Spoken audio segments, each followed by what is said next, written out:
Bonjour à tous, je suis content de vous retrouver aujourd'hui pour ce nouvel épisode d'Ashika Tech Show. Nous allons discuter ensemble d'Ashika Thermal Design Tool, le logiciel de conception pour les projets thermiques. Donc prenez un café ou un thé et venez apprendre avec moi.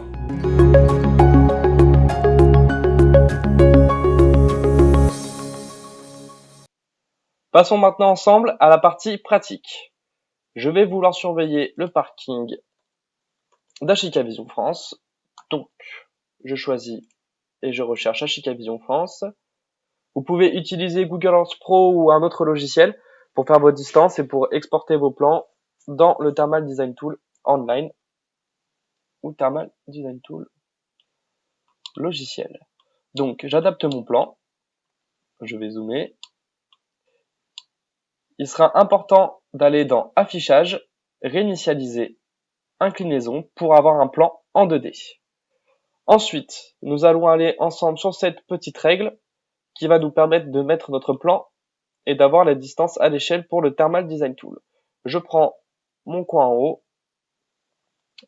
et le coin en bas pour avoir une distance bien précise.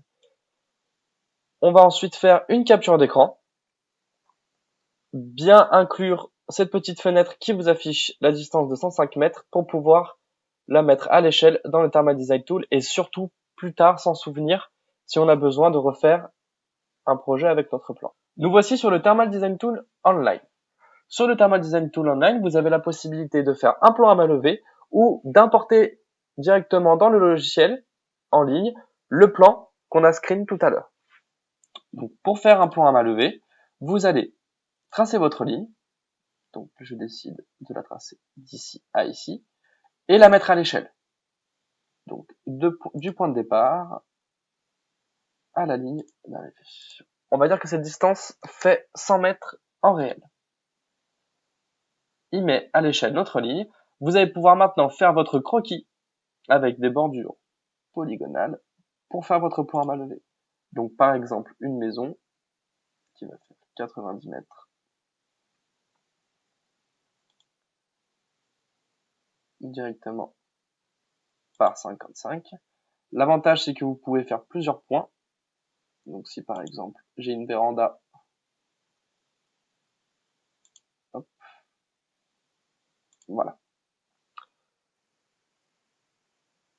Les points importants sur ce Thermal Design Tool sont qu'il est toujours à jour, vous n'avez rien besoin d'installer. Il y aura bientôt une map intégrée sur laquelle vous pourrez faire vos projets. Et sur les DOM PTZ, vous avez les presets. Donc nous, ce qui va nous intéresser, c'est maintenant d'importer l'image. Donc on importe notre image et notre plan qu'on a fait tout à l'heure. Donc on va pouvoir supprimer les lignes de tout à l'heure. Il va falloir mettre à l'échelle avec notre mesure qui a été donnée par Google Earth. Donc on reprend notre coin en haut et notre coin en bas. On les définit à distance, donc 105,9617 pardon.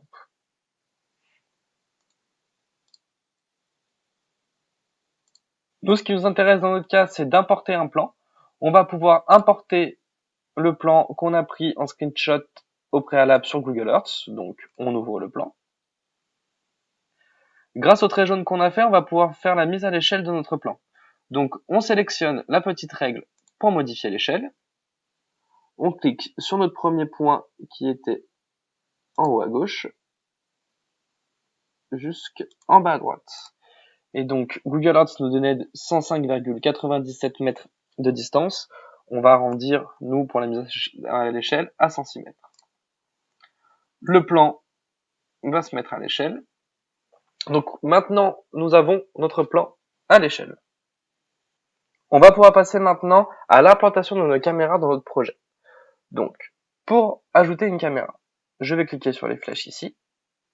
On va pouvoir filtrer et par distance de focale, et par résolution ou mot-clé. Moi, je sais que je veux une 2137, donc je tape 2137. Elle fera de l'intrusion. Donc, je l'ajoute à mon plan ici en haut à gauche, une fois sélectionné dans le tableau. On voit bien que dans mes paramètres personnalisés, et surtout sur le plan, la distance est trop courte. Pourquoi j'ai 90 total de pixels? En fait, pour surveiller avec des logiciels tierces, il nous faut 10 pixels par mètre pour un humain d'1m80. Donc ce qui nous fait en tout 90 pixels. Donc on va changer de modèle de caméra car celle-ci a une focale beaucoup trop courte. Je retourne dans mon tableau. Je vais sélectionner une 21-37, donc de nouveau, mais cette fois-ci, je choisis la tirée 10. On la rajoute au plan, et on voit que pour couvrir au fond de la zone, on aura assez de distance. On veut maintenant ajouter une caméra mesure de température pour de la prévention incendie. Donc on rajoute la caméra, vous allez voir que celle-ci va prendre le même paramètre que la dernière. Nous, ça nous intéresse pas. On veut un modèle PTZ pour qu'il puisse surveiller nos bennes, par exemple. Donc, je double-clique dessus. Le modèle de caméra va changer. On va passer en mesure de température. Notre objet, on sait qu'il va falloir faire minimum 0,5. Donc 0,5 par 0,5. Vous pouvez aussi le modifier directement comme ça. Et on va lui définir des pré-réglages. Donc, moi, je supprime les liens. Donc, pour définir les pré-réglages, il vous suffit d'orienter la caméra. On ajoute le pré-réglage numéro 1. Donc, notre benne sera ici pour la surveiller. Et on rebouge notre caméra et on ajoute le pré-réglage numéro 2. Pour que tout cela soit plus clair, vous pouvez cliquer sur le petit œil pour garder seulement votre pré-réglage.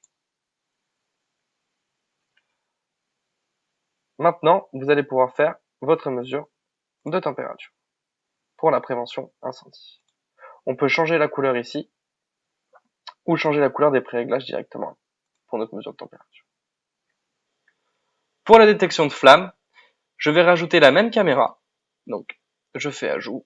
Je déplace cette dernière. Nous allons changer le mode de paramètres intelligent. On va mettre la détection d'incendie. Ce mode est souvent utilisé pour le départ de feux de forêt. On va mettre une taille minimum pour déclencher au moment où le foyer va apparaître. Donc moi, je décide de mettre 0,5.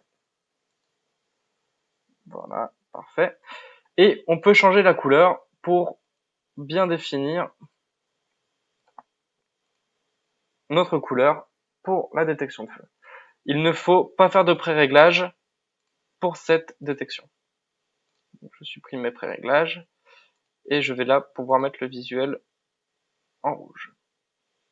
Ce sera un balayage pour pouvoir faire une détection.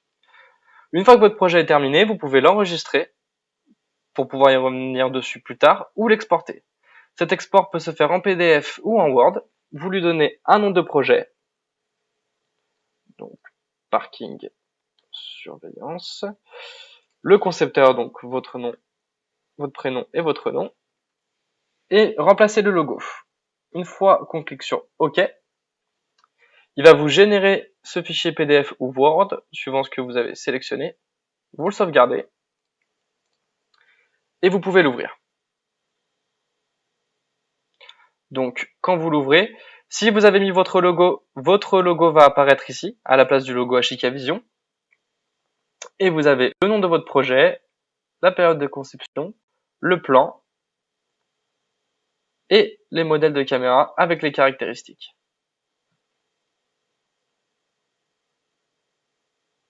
Merci à tous d'avoir suivi cet épisode d'Ashika Tech Show. Toutes les informations du logiciel sont dans la description de la vidéo. C'était une vue globale de ce logiciel, donc n'hésitez pas à vous inscrire au webinar pour avoir une vue plus détaillée.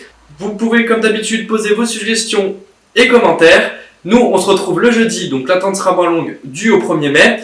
Merci à vous et à la prochaine. Ciao!